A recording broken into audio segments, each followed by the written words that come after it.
Rachel, thank you so much for being here and for spending your time, your evening with us in inspiring us and sharing from your experience. To me, you're like a famous person, but I can imagine that some people who are watching this don't know you yet. So could you please share something about who you are and why you became a pastor? Well, my name's Rachel Hughes. I'm married to Tim Hughes. He's a worship leader and a songwriter. We pastor a church in Birmingham called Gas Street Church. And we planted that church 6 years ago now, out of a church in London, HTB, you know, Alpha. And we were there, we were at HTB for 10 years, 10 very happy years, learning and growing. And we knew that God was calling us to lead our own church one day. And HTB is a big church planting church. So they're always sending out church plants. So we were in the right place to be sent out. As I said, to be honest, to begin with, we were like, do we want to move to Birmingham? But God really set our hearts on fire for Birmingham. And Tim had lived in Birmingham as a teenager with his family. His dad is a pastor. And as for me, my plan was not to be a church pastor ever. God began to speak. And before I knew it, I had quit my job at the BBC, which was absolutely the right thing. And I had started to travel with Tim. And then we moved to HTB, and we both were taken on board as part of the staff team and the leadership team at HTB.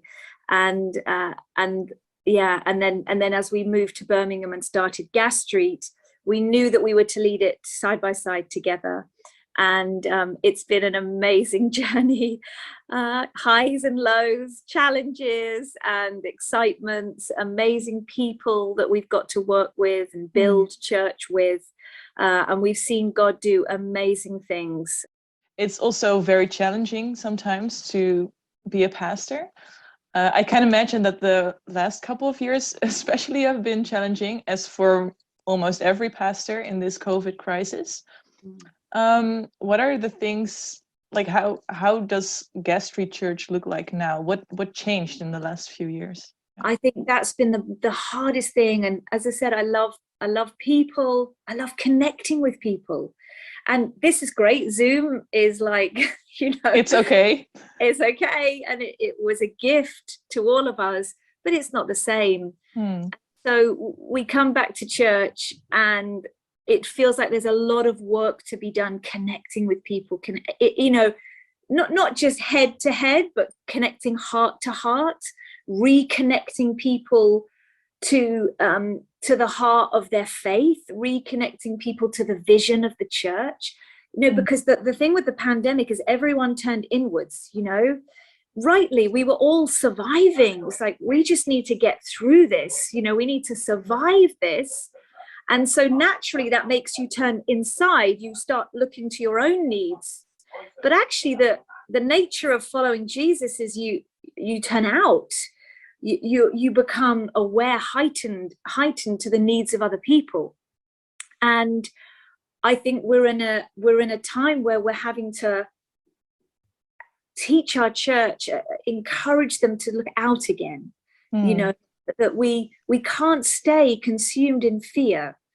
We have to take our responsibility seriously to keep people safe and play our part in seeing an end to COVID, but we have to remember, and this is where Alpha, of course, is key, because if you're turned in, you stop caring whether other people know Jesus, really. I mean, to put it really honestly, because you're so busy worrying about, can I get through this? Am I okay? And just to be clear, we have to look after ourselves, as in it's important that we care for our own emotional well-being, our own spiritual well-being. Of course, we must do that. But we should never get to a place where we stop caring about other people's needs, their physical needs and their spiritual needs. And I think the danger is, as we come out, we have to re-educate people to look out again, open your eyes, look, people are hurting spiritually, hungry, physically and spiritually. and we have a job as a church. We need to be out there with a light. That's what we believe. We carry the good news, we carry the light. So I think connecting people to each other and connecting people back to the vision, why we're here, why we said yes to following Jesus, is really key.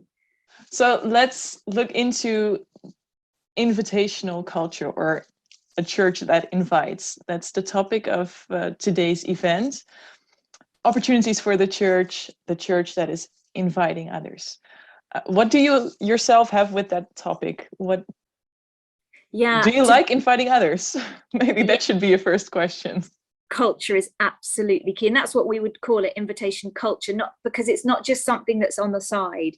You know, invitation is something that's right at the heart of who we are. It's right at the heart of our culture.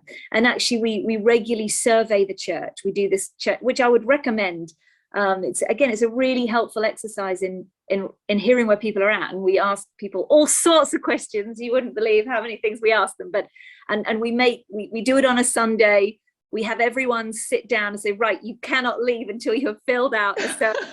Otherwise people just don't do it. So and actually one of the questions that we ask on the survey is, have you ever invited anyone to church? And we have lots of visitors as well on a Sunday, but the stat we got back recently was 90% of our church have invited somebody to church. And some people invite people all the time. And I think the way that we've tried to stop for a moment. That's amazing. That's really amazing. Yeah. There's an international research showing that 52% of church-going Christians really are not hesitant, but really are against the idea of having to invite somebody else. So 90% of your church inviting others to the church is amazing. How do you do that? How do you, because you say it's in our culture, but give me some examples. What is? So I think if something is to run through your culture, it has to touch every single element of church. So that's important. It can't just be something that you say on a Sunday. It has to run through the whole thing. And it also has to be in the values, you know, the like, this is really important. We're going to die for this, you know, sort of thing. This is really important. And I think what we did, one of the simple things, and there's other things as well, is on a Sunday and at other gatherings, we would always speak like there are people in the room, guests in the room, visitors in the room. So whenever we would host a gathering, we would be thinking, right, imagine John's friend. He's brought his friend from work and he's here at church for the first time. How would you lead the gathering knowing that John's friend from work is sitting in the second row? And so we have this phrase called encounter and explanation, because we wouldn't call ourselves a seeker-sensitive church. You know that phrase, seeker-sensitive. That's not what we're going after. We use this phrase, encounter and explanation. We don't want to dampen down what God is doing. We don't want to dial down our worship. We don't want to dial down our preaching of the word. We don't want to dial down our prayer ministry. We want God to show up in power. We want to give God free reign. Now, that doesn't mean that, you know, we don't have a structure to our service. It's not like complete chaos, you know, but we also want God to, we want to be open to doing whatever God is saying in that particular moment as we gather, but we always explain. So that's key. And so coming back to invitation culture, John's friend from work in the second row, when we get up, hey, welcome to Gas Street Church, we always say, we address the new person. If you're new or visiting, we just want you to know you are so welcome. It might be that you're here because somebody's brought you from work, or, you know, you've been brought along by somebody. Hey, it's so good you're here. We are so glad you're here. Now, we used to say that in the days where we would look out and there would be 50 people in the room and we would know every single one of them. And we would know there's nobody new here. Yeah. But what it does is John might be there with his friend from work, but you know, Sarah is sitting there thinking, do I invite my friend? Oh, do I invite my friend from work? What are they going to experience? So it's not just for John's friend, it's for everybody. They're sitting there thinking, I could invite my friend to this because they just spoke to the person that is there for the first time. That's going to be my friend. And so we try and filter everything. So even with the preaching, like if I open the Bible, I'd say, hey, we're going to look at John's gospel. If you're new to the Bible, you know, and I'd give like a 30-second synopsis of the book of John, or, you know, the book of Galatians, or whatever it might be.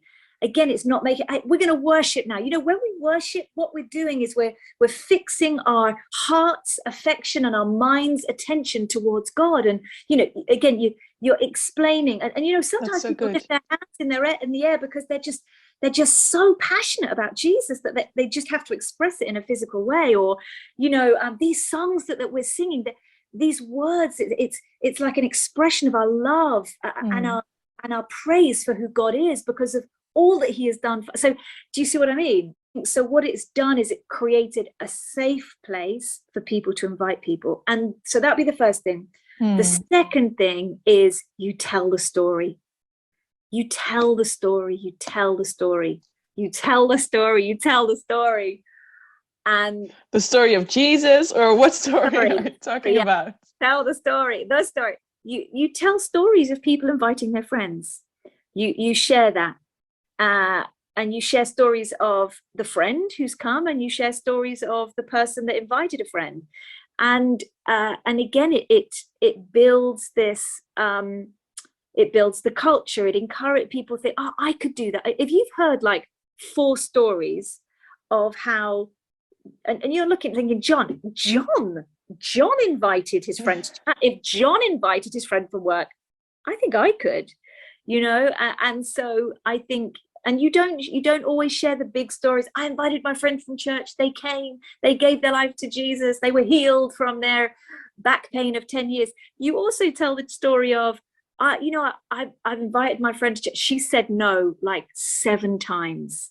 And then on the 8th time, she came. She said she'd come, you know. And of course, there's a sensitivity here, because you don't always share those stories on a Sunday, although you must. Because again, if John's friend from work is sitting there and you're telling the story of Sarah's friend who came, John's friend is like, oh my goodness, hang on, are you going to tell my story? That, you know, so I mean, I don't need to explain all of that, but you know, there's a sensitivity that you have to carefully. The other thing is our welcome team. So that's another key part of it. So we have a hello and welcome team who greet people on the door. Again, not rocket science. But they are programmed, they're like hardwired to spot the new person and to just make them fit, because people come to church, you know this, with so many preconceived ideas about church, about God, about Christians.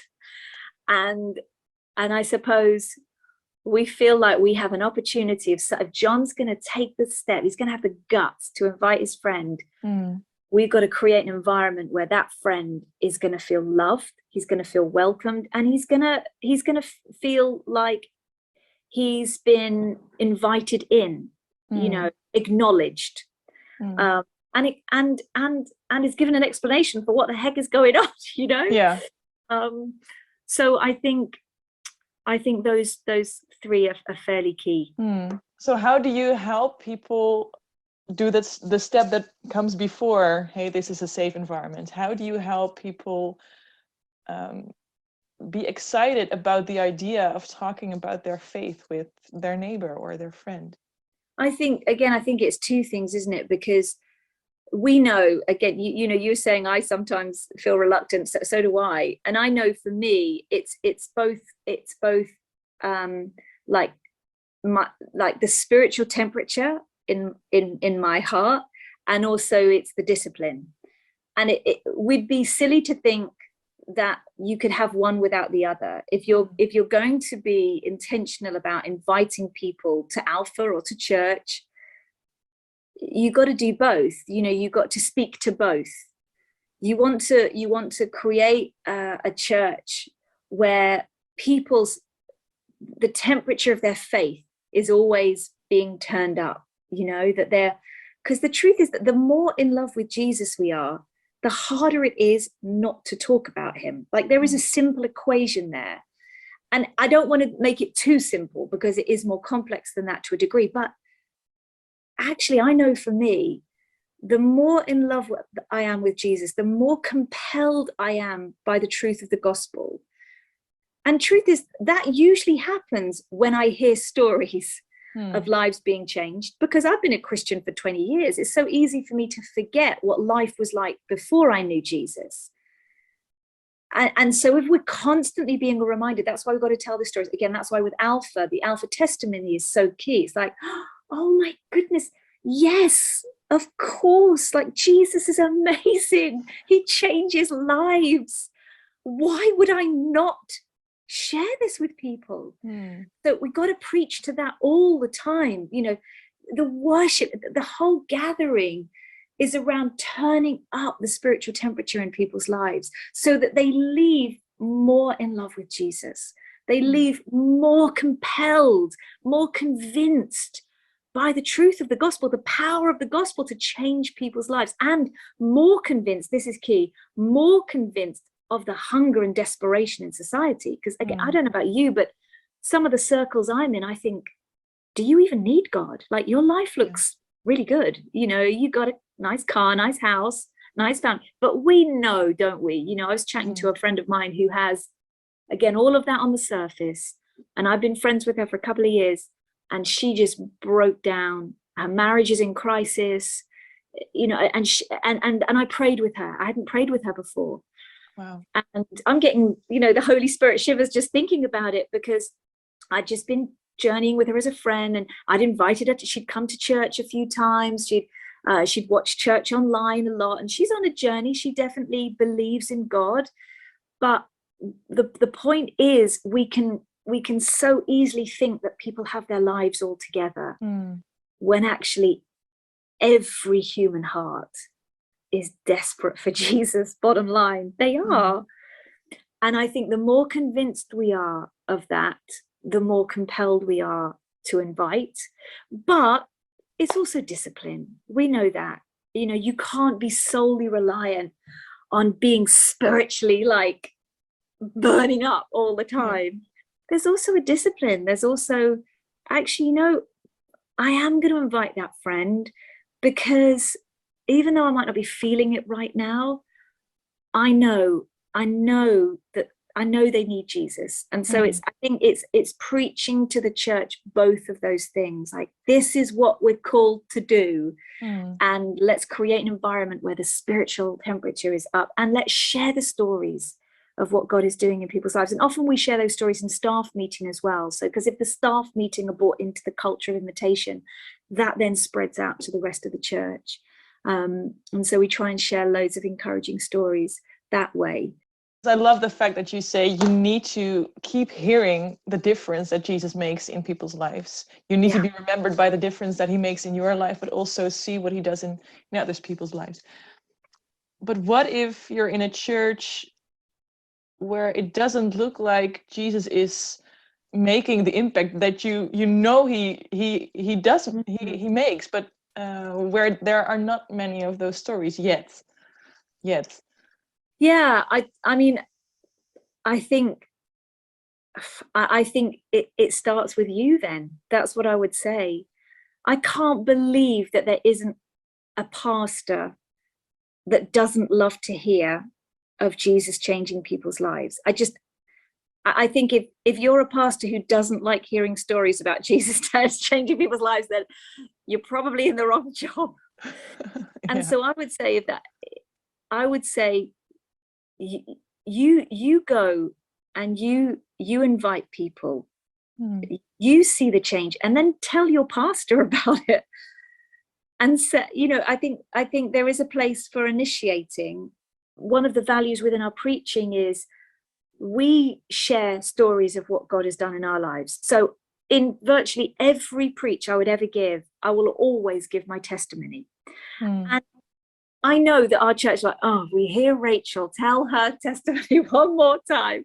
But what I'm doing is I'm modeling that it's really easy to share your story. I don't have a dramatic testimony. I wasn't sort of, a drug dealer, or, I wasn't in prison. I'm so disappointed. Sorry. I was a regular 21-year-old. I grew up in a Christian family. I got great parents. I've got a great family. But I was lost on the inside. I didn't look like I was lost on the outside. I was lost on the inside. I all the stuff that the world was telling me should work wasn't working. Sex, relationships, successful job, wasn't working, wasn't filling that bit. And I came back to God at 21, and I felt I experienced that loving embrace of my Heavenly Father, and that was it. That was it for me. And I still messed up, but I knew God was for me. And so I tell that story every time, because I want to model to the church, it's that easy to share your story. You don't have to present John, friend from work. He doesn't need to hear this sort of concise explanation of the intricacies of the gospel. He just needs to hear John's story. John just needs to, what? Actually, I was a bit of a mess before I knew Jesus. And Jesus, let me tell you what Jesus has done for me. And I think it's modeling the sharing of our own stories, so that it doesn't need to be complicated. It can be really simple. You just shared a bit about the role of Alpha, that Alpha can really be the feeding into the need of hearing testimonies about how Jesus is making an impact. How does Alpha play a role in the whole inviting others more? Can you give me more examples of that? I mean, Alpha has been such a key tool for us. And, we were at HTB for 10 years. We've seen Alpha at its absolute best. It's incredible when again, Alpha is embedded into a church culture. What do you mean with when Alpha is embedded in a church culture? Because Alpha, we most of us know, is a course about getting to know or getting informed about Christian faith and sharing the questions you have. But what do you mean with embedding Alpha in the church culture?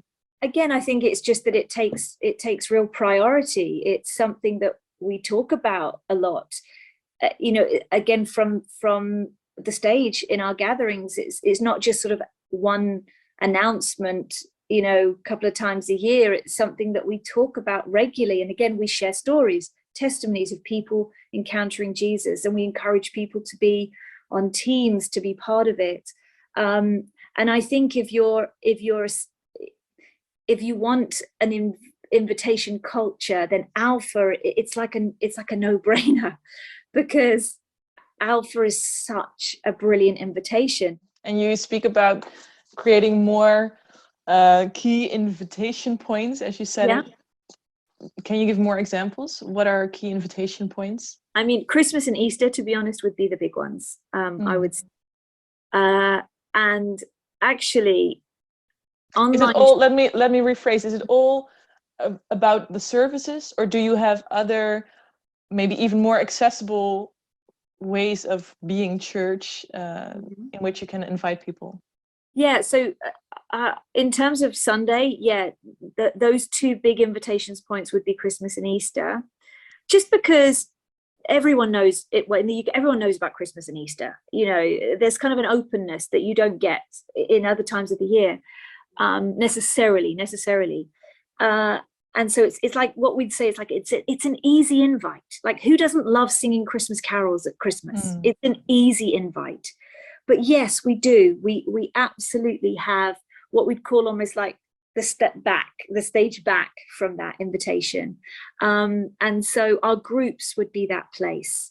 So our Gas Street groups are a combination of different things. So we have local groups, which would be more like your classic Bible study, which maybe are less accessible. But then we have a load of groups that are sort of around a hobby, or so we have like football or walking, or those are really easy connection points in. Or like for me, I've got a 1-year-old at the moment, stay and play, like I don't know what you'd call it in Netherlands, like a baby group.